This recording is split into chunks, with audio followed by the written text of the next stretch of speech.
Pues seguiremos hablando de la reforma laboral en las próximas semanas y meses. El otro debate surgido en torno al trabajo es el de la brecha salarial entre los hombres y las mujeres. Hoy ellas ganan un 23% menos que ellos, según los datos del INE. Si el sueldo medio de los hombres roza los 26.000 euros al año, el de las mujeres apenas sobrepasa los 20.000 euros anuales. La brecha salarial media en Europa entre hombres y mujeres es superior a la de España, en casi 1,5 puntos. Existe más diferencia entre los sueldos de unos y otras en países de referencia como Francia, el Reino Unido y Alemania, en donde la barrera llega a ascender al 22%. Esa brecha salarial que el INE cifra en un 23%, es verdad que Comisiones Obreras y el Sindicato de Técnicos de Hacienda, GETSA, la elevan al 30%. La pregunta es cómo puede reducirse la brecha salarial, qué es lo que deben hacer las administraciones, cara a cara entre dos expertos, entre José Luis Portela, del IE, y Lina Gálvez, de Economistas frente a la crisis. ¿Qué tal? Buenas noches. Buenas noches. Adelante, Lina.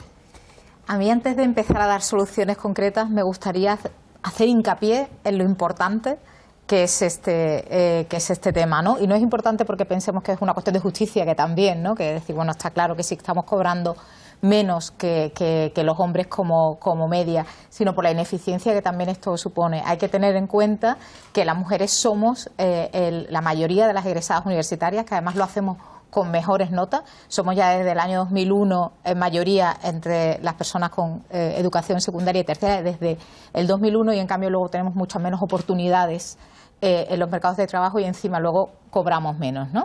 Y esto obviamente pues tiene repercusiones en la manera en que en las decisiones que tomamos acerca de participar o no. Es un desincentivo a la participación, claro, o incluso a la hora de promocionar, de intentar promocionarnos o no a través de lo que llamamos la profecía de las expectativas autocumplidas. Como yo creo que me van a pagar menos, como no me van a pagar bien, pues entonces no me voy a presentar.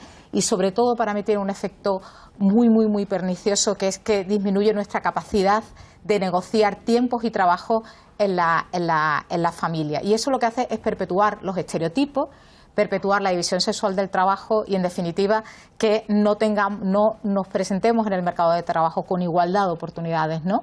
Y no nos podemos permitir el prescindir, como posiblemente estés de acuerdo, de la mitad de Totalmente de acuerdo. O sea, el problema es realmente serio. O sea, si coges los datos de verdad, lo que estamos hablando de brecha salarial, lo que hay detrás es una diferencia que sigue habiendo entre hombres y mujeres en el mundo. Por dar algún dato, y son fríos pero son duros, 1 de cada 5 mujeres en el mundo es obligada a día de hoy a casarse. Hay 135 millones de mujeres que todavía tienen una ablación a día de hoy. Si cogemos los datos y las estadísticas en España, estoy totalmente de acuerdo contigo. Da igual el rango salarial, lo que mires, la edad, el sector, en todos, absolutamente en todas las estadísticas, demuestran que la mujer gana menos. Y encima la mujer, hay otro dato todavía que es todavía peor, que es que la mujer en casa le dedica más horas que el hombre a trabajar. Con lo cual, ¿en qué se traduce esto? La mujer trabaja más fuera de casa y dentro de casa y percibe peor salario. Y encima, con el paso del tiempo, si tú miras en las familias, 2 de cada 3 personas se divorcian, con lo cual encontramos ya en el tercer problema, que es que encima luego en el divorcio la mayoría, bueno, la mayoría no, un porcentaje todavía importante de hombres no pasan la pensión alimenticia a las mujeres, con lo cual el tema, lo mires como lo mires, es un auténtico desastre. José Luis, Lina, creo que coincidís en el diagnóstico. Y ahora, ¿qué es lo que tenemos que hacer? Sí, claro, ahora ¿qué hay que hacer un poco para romper eso? Precisamente es un tema muy complejo, ¿no? Entonces, tú has hablado de las dos partes. Yo también he hecho referencia a lo que pasa en la familia y lo que pasa en el mercado de trabajo, porque la discriminación que ocurre en la familia es todavía mayor que la del mercado de trabajo. Pero si incidimos en el mercado de trabajo y de alguna manera intentamos incidir de forma indirecta en la familia, rompemos ese círculo vicioso y podemos conseguir un círculo virtuoso, ¿no? Entonces yo creo que eso hay que abordarlo desde muchos ámbitos, que yo los concentraría como en 3, en políticas que pueden llamarse de oferta, ¿no? De demanda e institucionales. Voy a intentar ser muy breve en estas, ¿no? Las políticas de oferta que serían que intentemos que hombres y mujeres lleguen al mercado de trabajo con mayor igualdad de condiciones de disponibilidad de tiempo, ¿no? Las mujeres dedicamos 2 horas y media más al día al trabajo doméstico y de cuidados en lo remunerado, ¿no? Entonces eso, ahí hay una diferencia. Eso también nos hace tener menos movilidad. Luego también llegamos con diferentes formaciones, ¿verdad? He dicho yo antes que tenemos más formación, pero muy segregada. no estamos entrando en las ingenierías ni nada por el estilo, ¿no? José Luis, ¿tú compartes ese planteamiento? Sí, pero yo creo que, o sea, lo que está claro es que la estadística hay un problema. Ahora, ¿cómo solucionamos esa enfermedad? Para mí, dar un antibiótico genérico no soluciona. Solucionaría los síntomas, no los problemas. Yo creo que atacar solo la legislación laboral, eso es un tema que es muy pequeñito. Eso no resuelve para nada el problema. Para mí eso es un maquillaje, y perdona que hable con esta transparencia, es un maquillaje que sí, que queda muy bien de tal, que vamos a tratar de legislar la brecha laboral, pero ahí no está el problema. El problema es mucho más profundo. Y estoy de acuerdo contigo, habría que ver, hay determinadas áreas, ¿no? Habría que ver, es cierto que hay más mujeres, como tú habías dicho, universitarias un 52%, pero la mayoría de ellas no van a hacer carreras técnicas que el mercado paga más. Y eso realmente no tiene solución, por ejemplo. Eso es una decisión. No es que no tenga, yo creo que de alguna manera, por eso decía lo de, por ejemplo, para mejorar cómo nos llegamos al mercado de trabajo, la inversión en servicios públicos es importantísimo, sobre todo de cuidado a la infancia, me parece un tema crucial. Me parece también que se debe incidir en el tema de la educación, sobre todo orientar a las niñas hacia esas carreras, y eso de alguna manera cambiaría, ¿no? Esa la manera en que llegamos de alguna manera al mercado de trabajo. O, por ejemplo, los permisos iguales, no transferibles, remunerados al 100%, que haría que las mujeres no llegáramos al mercado de trabajo con esa mochila de la maternidad, sino que los hombres también la tuvieran. Y eso habría que interaccionar con ya muy vinculadas a la demanda, ¿no? A culturas menos presentistas, por ejemplo. Totalmente de acuerdo contigo. La educación es fundamental. De hecho, lo hablábamos antes. Acuerda que hay una psicóloga que ella demostró en un experimento, valorando a gente que tocaba el violín, como si hacía ciego, las mujeres que tocaban el violín eran peor seleccionadas que si sabían si era hombre o mujer, con lo cual es verdad que hay un sesgo, y eso hay que atacarlo desde abajo, desde la cultura, desde la educación, y de eso no nadie se habla, y eso se tiene que hablar en las escuelas, y tiene que haber una igualdad de verdad. Sí, pero yo creo que en las empresas también hay mucho margen, o sea, pero que no son cosas aisladas, que hay que hacerlo todo, hay que, digamos, empujar en el mismo sitio, ¿no? Yo decía lo de la cultura presentista, se pueden hacer bancos de horas, se puede remunerar realmente por la productividad, o se puede, digamos, también de alguna manera hacer que haya muchísima más transparencia, ¿no? Ahora se están aplicando leyes de transparencia, por ejemplo, en Gran Bretaña o en Islandia o en Alemania, y no hay por qué revelar datos. Te quedan 20 segundos. ¿Hasta qué punto debe intervenir la Administración en esto? Es que yo creo que no es un tema de la Administración. Por ejemplo, el hacer los salarios públicos, eso no solucionaría el problema. Realmente no conseguiríamos nada. Solo no. Pero en unión con lo otro sí, solo no, efectivamente, porque ya los países que lo tienen más antiguo, como Austria, Lina, por ejemplo, 15 segundos. No ha solucionado, pero en unión con otras cosas sí que soluciona, Lina, porque las mujeres negociamos peor. Te quedan 10 segundos, vamos a dejar que José Luis haga una exposición entera. Finalmente es una reflexión general, o sea, no podemos establecer modelos relacionados del siglo XXI basados en leyes que son del siglo pasado. O sea, hemos pasado de modelos de negocios que duraban las empresas 20 años a modelos que duran 20 meses. La economía actual es absolutamente disruptiva, es flexible. Esto que hablan también, que escucho, de que no, los contratos a tiempo parcial son malos. La flexibilidad laboral es buenísima y no se debe legislar. ¿Cómo va el mundo?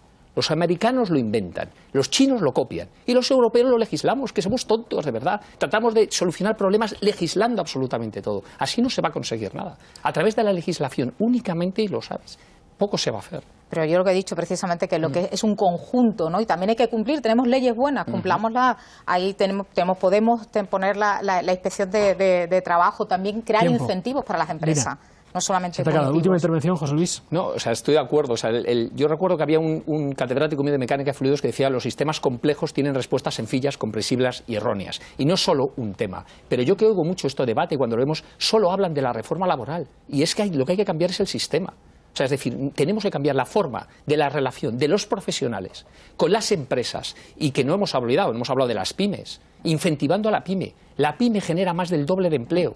Incentivar, bajarle impuestos a la gente, al empresario, porque al final el que genera empleo es el empresario. No nos olvidemos nunca de eso.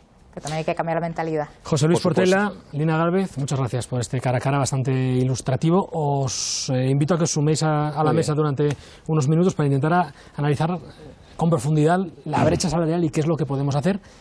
Antes de nada vamos a escuchar lo que decía el presidente del Gobierno cuando le preguntaban sobre este asunto hace unos días. Los gobernantes debemos ser muy cautos a la hora de saber cuáles son nuestras competencias y cuáles no, y desde luego no hay ninguna que sea el igualar salarios. Bueno, luego Rajoy explicaba que había sido un malentendido. La pregunta es, ronda rápida, también para ti, Arsenio, ¿qué deben hacer las administraciones para seguir reduciendo la brecha salarial? Intervenir, sin ninguna duda. Yo creo que dejar hacer, como plantea Gálvez, Portela, sí, José Luis Portela, no funciona. Me recuerda mucho cuando había este tipo de debates en un tema relacionado, la paridad. O se obliga, por norma, a que haya paridad en determinados estamentos, desde los consejos de administración de las compañías hasta otros sitios, o vamos mal. O se interviene en el mercado primando cerrar esa brecha salarial hombres-mujeres, o él solo no se asume. Hay países en los que se ha legislado que no pueden tener sueldos diferentes, salarios diferentes, hombres y mujeres. Así es, y a posiciones iguales los salarios tienen que ser iguales, por ley. Pues yo creo que primero reconociendo que la brecha salarial existe, porque se niega. O sea, hay una negación con este tema, solo tienes que salir a la calle o... Bueno, los hechos están ahí, otra cosa es si la brecha salarial es del 23%, pero la brecha del 30%... salarial la niega mucha gente. Estamos igual que... No, eso no ocurre. Por lo tanto, vamos primero al reconocimiento de que existe. Y luego, claro que se puede introducir a través de la negociación colectiva, planes de igualdad, etcétera, etcétera. Hay muchos caminos. Yo opto por la sanción. Es decir, si se persigue en esos... Primero que se denuncie. O sea, que las mujeres sean conscientes de que esto hay que denunciarlo. Y si no lo denuncia nadie, que lo denuncien ellas. Y luego, yo comprendo que no gusta la palabra sanción, pero aquellas empresas que tienen esta brecha salarial, hay que sancionarlas de alguna manera. Desgraciadamente, y estoy muy de acuerdo en lo que habéis dicho, creo que la educación es clave, empezando desde abajo, siguiendo arriba. Pero llegado a este punto, que es vergonzoso que a este punto las mujeres estemos con este debate todavía. ¿Qué ha pasado para que estemos con este debate? Por eso digo, vamos a reconocerlo, vamos a decirlo y visualizarlo, porque la gente lo niega. Bueno, hay una negación absoluta. Y una cosa más, Julio, no solo reconocerlo del primero al último. A mí me parece escandaloso que, preguntado el presidente del gobierno hace unos días, ¿vería usted bien una ley que igualara los salarios entre hombres y mujeres? La respuesta del presidente del gobierno sea: no nos metamos en eso. Claro, esto lo acabamos de escuchar. Luego Rajoy dijo que era un escandaloso. Sí. Bueno, desde los sindicatos denuncian que son las mujeres las mayores víctimas de la temporalidad y de la precariedad en el mercado laboral. El 75% de la contratación a tiempo parcial en España está siendo ocupada por mujeres. Y esto determina que perciban salarios inferiores. Estamos en ronda rápida. ¿Qué debemos hacer para reducir esa brecha salarial? Cerrado. Primero, conocer los motivos. Desde el año 80 el Estatuto de los Trabajadores prohíbe que se retribuya de forma diferente a mujeres y a hombres. Por tanto, tenemos que analizar los motivos. ¿Los motivos cuáles? Pues seguramente que la mujer no accede a determinadas profesiones mejor retribuidas, que la mujer dedica o tiene la posibilidad de dedicar menos tiempo al trabajo y eso le limita su carrera profesional, que la mujer tiene en algunos casos algunas restricciones, no tanto de educación, pero sí de materialización de esta educación, que tiene más contratos temporales, que tiene más contratos a tiempo parcial y por tanto se debe combatir por aquí, pero en España, en el Estado español, y ya está prohibido, no hay ningún convenio que esté reconociendo esta situación. Por tanto, las causas, analizarlas y combatirlas. Sofía. O sea, existe una desigualdad porque no se está pagando lo mismo por el mismo trabajo. Esto es ilegal, pero esto sucede. Los planes de igualdad a los que nos remitimos son para empresas de más de 250 personas trabajadoras. Por lo tanto, esos planes de igualdad en cualquier pyme no se puede acoger a ellos, o la mayor parte de las pymes no se pueden acoger a ellos. Y luego tenemos que ver también que existe un techo de cristal por el que algunas mujeres o muchas mujeres no se plantean el acceder a determinados trabajos. Ese techo de cristal hay que acometerlo dentro del currículo académico. Tenemos que cambiar nuestro ámbito referencial. Tienen que estar las mujeres presentes en la formación de nuestros niños y nuestras niñas. Pero además hay que hablar también de que hay sectores feminizados que están mucho más precarizados y como están precarizadas las Kellys o la gente del servicio de atención a domicilio, que son fundamentalmente mujeres, no están precarizados otros sectores fundamentalmente masculinos. Tenemos que ver esto no solo en que sí, es que es ilegal, ya también incumplir la Ley de Igualdad 3/2007 es ilegal y se incumple continuamente. Entonces sí necesitamos que la legislación garantice derechos, por ejemplo, un derecho individual como son los permisos igualitarios intransferibles, remunerados al 100%, porque no está reconocido de igual manera, porque las mujeres tienen un permiso muchísimo más amplio y porque los hombres tienen que tener exactamente ese mismo permiso, y eso sí se tiene que reconocer por ley, porque es la manera de garantizar derechos. O sea que sí necesitamos legislación que garantice, que permita que las mujeres trabajemos en igualdad y que los hombres cuiden en igualdad, porque al final esto es un problema del contrato sexual que tenemos, por el que han sido las mujeres, hemos sido relegadas históricamente al espacio privado, mientras que los hombres han ocupado el espacio público. Pero esto lo tenemos que transformar. Sí, bueno, estamos ante la gran desigualdad, es decir, la desigualdad que afecta a más del 50% de la población, que son las mujeres, y claro, que el presidente del gobierno adopte una posición decimonónica, ¿no? Es decir, como si estuviéramos en el siglo XIX, que el Estado no tiene nada que hacer ahí, no tiene que intervenir, ¿no? Que es una cuestión de la economía, de la mano invisible, pues llama la atención, ¿no? Yo creo que tenemos una responsabilidad, los gobernantes tienen una responsabilidad, hay que legislar y hay que vigilar que se cumplen las leyes, no se trata solo de legislar, ¿no? Y es verdad que luego hay que hacer muchas más cosas, yo creo que los expertos lo han explicado muy bien en el debate, es decir, hay que afrontar este tema desde muchas dimensiones y romper círculos viciosos. Y hay un tema también educacional y un tema también de machismo, claro que sí, digámoslo también. Es decir, hay muchas cuestiones que hay que trabajar a fondo para, digamos, avanzar en una igualdad real entre hombres y mujeres. Cada vez más, yo soy profesor en la universidad, es verdad lo que se decía aquí, las chicas sacan mejores expedientes y sin embargo luego están todavía peor remuneradas en muchos ámbitos, ¿no? Y yo creo que ahí, por supuesto, el ámbito también familiar, la maternidad tiene que ser cosa de los hombres y los empresarios tienen que saber que los hombres tenemos que ver con la maternidad y por tanto a la hora de contratar, pues esa cuestión tiene que estar resuelta y se puede resolver por ley. Carolina. Yo lamento que se hable aquí del presidente del gobierno cuando el presidente Rajoy se ha retractado, por si no se le había entendido o no se le había explicado bien. Pero a mí lo que me importa de verdad son los hechos. Y los hechos son estos, que cuando gobierna el Partido Socialista sube la brecha salarial y cuando gobierna el Partido Popular baja la brecha salarial. Está en mínimos históricos, porque claro, es que el primer paso para que no haya o para que se reduzca la brecha salarial es que las mujeres tengan un empleo. Y con ustedes se fueron 1.400.000 mujeres al paro. Ahora, esas no podían conciliar, esas obligatoriamente tenían que estar en su casa. Ahora se ha recuperado todo el empleo femenino. En 2018, hay más mujeres trabajando que nunca. 8 millones y medio de mujeres cotizando. La brecha salarial está en mínimos históricos según Eurostat. Les guste o no les guste, por debajo de la media europea. Hemos bajado 4 puntos desde el año 2012, 7 puntos menos que Alemania. Es decir, yo creo que estamos mejor que antes, pero hay que seguir reduciendo. ¿Cómo se reduce la brecha salarial? Nosotros creemos que la negociación colectiva. En la negociación colectiva se han puesto encima de la mesa por parte del Gobierno medidas como auditorías salariales a las empresas, una mayor transparencia para dar información desagregada, que haya una mayor implicación en los planes de igualdad, etcétera, en la negociación colectiva. Marta. Bueno, creo que en primer lugar hay que reconocer que esa brecha existe y después asumir que esa brecha se agranda cuando las mujeres entran en edad de ser madres. La brecha salarial se inicia de verdad cuando las mujeres se enfrentan al dilema de ¿tengo o no tengo hijos? Yo no he tenido hijos y he visto cómo mi posición en algunos trabajos se ponía automáticamente por delante de compañeras que sí que eran madres. Entonces, hay que trabajar fundamentalmente en la corresponsabilidad. Nosotros en Ciudadanos hemos conseguido duplicar los permisos de paternidad. Por cierto, ha habido un aluvión de peticiones. En estos presupuestos, que a ver si salen adelante de una vez, se amplía otra semana más para llegar a la igualdad plena. La crianza de los hijos no puede ser un asunto exclusivamente de las mujeres, porque mientras siga siendo un asunto exclusivamente de las mujeres, el contratar a una mujer todavía para muchos empresarios es una forma de tener unos problemas que creen que no van a tener si contratan a un hombre. Hay un apunte que hay que hacer. Hay brecha salarial incluso en la administración. Y eso es muchísimo más grave.